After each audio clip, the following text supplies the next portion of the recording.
Hey guys, Oli from UFA Australia. Doing a video for you guys to show you guys how I package a fish and send it. It doesn't have to be done this way, but this is the way that I do it. I find that it's the safest method. Again, you may want to change things or add something. It's completely up to you. But I've had a 100% success rate doing this, and I find that I have no issues at the airport either doing this. Okay, so I've got these bags that I buy. I think it's from Aquaholics. Basically, they don't come taped like this. I obviously tape them up myself using waterproof tape that I just buy from the supermarket. It's about $6. The bags, I think it's for 25 bags, probably about $30 delivered. I'll get that off eBay. And then of course, a bucket to put the fish, a bucket to work in if you need to. Oxygen. The oxygen will set you back probably about $35 a month because it's something that you actually rent and not buy. Alright, so I just want to give you a quick demonstration of what I do with the fish. And this is all done the day before you actually send it, because the last thing you want to be doing is sending or packaging a fish and then finding out that the way you've packaged it is wrong on the last day. It gives you no time to adjust or to find other resources. So I'm going to just give you guys a quick demonstration on what I do to test it. And then again, it's something that you guys work out. So this is the same size bag as this one. Obviously I'm not going to use one I've taped up because I want that to be ready for postage. So I need to see how much water I actually need to keep in this bag, and is there enough water to cover the fish for the way I'm going to post it.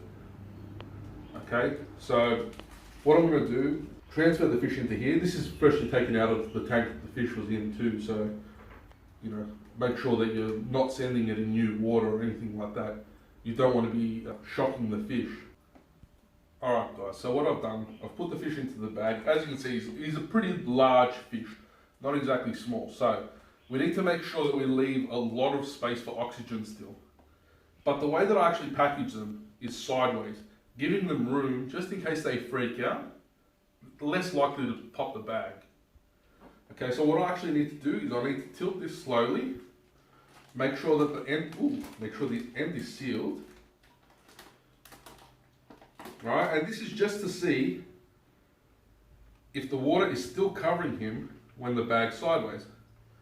Now, I don't know if you can see, yep, he's fully submerged, even when the bag's sideways. And there's still about a third of the bag left for oxygen. Oxygen's obviously important, they need it, same as anything, I guess. So now what I'm going to do is I'm going to package the fish up just to show you what I do. Alright guys, so the oxygen, what you do is you get as much of the bag as you can up the top here and then feed that through. You don't need that to go down into the water or anything like that. It doesn't need to go in a long way, just as long as it passes your finger. Alright, so with the oxygen, it's got the valve. You simply turn it and watch it grow.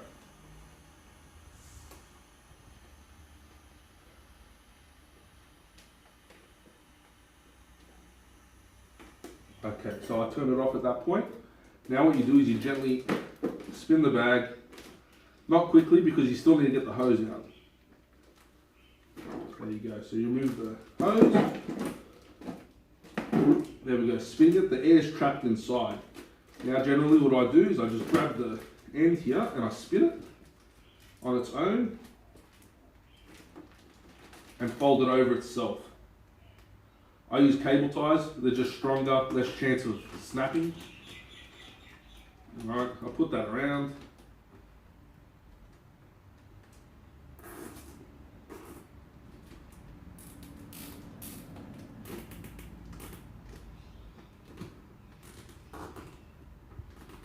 Okay, so you tighten this up obviously as far as it can go because you want it to hold the air and the water for as long as possible. As you can see, there's still a lot of resistance. And when we turn the bag on its side, the fish is completely submerged, okay?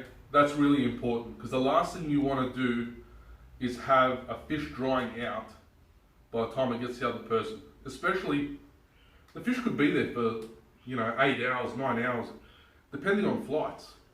So the last thing you want to do is have that uncomfortable. Now, something that I forgot to mention about the black tape. The black tape makes it dark, which puts the fish to sleep. Okay, so just in case the box that you are using doesn't control the light coming in, this is going to help with that. Now I'm actually going to show you as well, putting the bag inside the esky that I use. I use eskies because they're solid, they're not going to break, not going to leak. Okay, so the fish is now in the bag. The bag's in the esky. As you can see, there's no movement, which is perfect. Also, before you send the fish, try and keep it for about 2 days without food. It's to purge all the food from its intestines, just to reduce stress and chances of worms and stuff like that. Okay, so always make sure that, for one, that you use a container that's going to hold the temperature. You don't want it to drop temperature. You want to make sure there's enough water to cover the fish. You want to make sure that there's enough air in the bag to sustain the fish for at least 6 to 8 hours. If you use compressed oxygen, I get it from BOC, it costs about $35 a month to rent the canister. Right? And then it costs you about $15 to actually refill the canister. So for me, if you're not sending a lot of fish, organise all your fish to be sent in 1 month, rent the canister, and then take it back to them once you're done. You don't want to be paying for extra months that you don't need it. Alright? So it's a good way to do it. Basically that's it.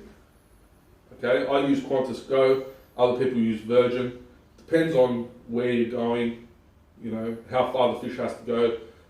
What service gets there quicker? You want to try and get it on the quickest flights. You don't want a flight that's stopping 3 times before it gets to the destination. And that's pretty much it. Okay.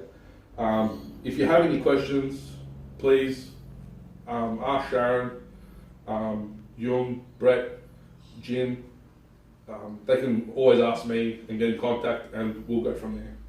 All right. Thanks.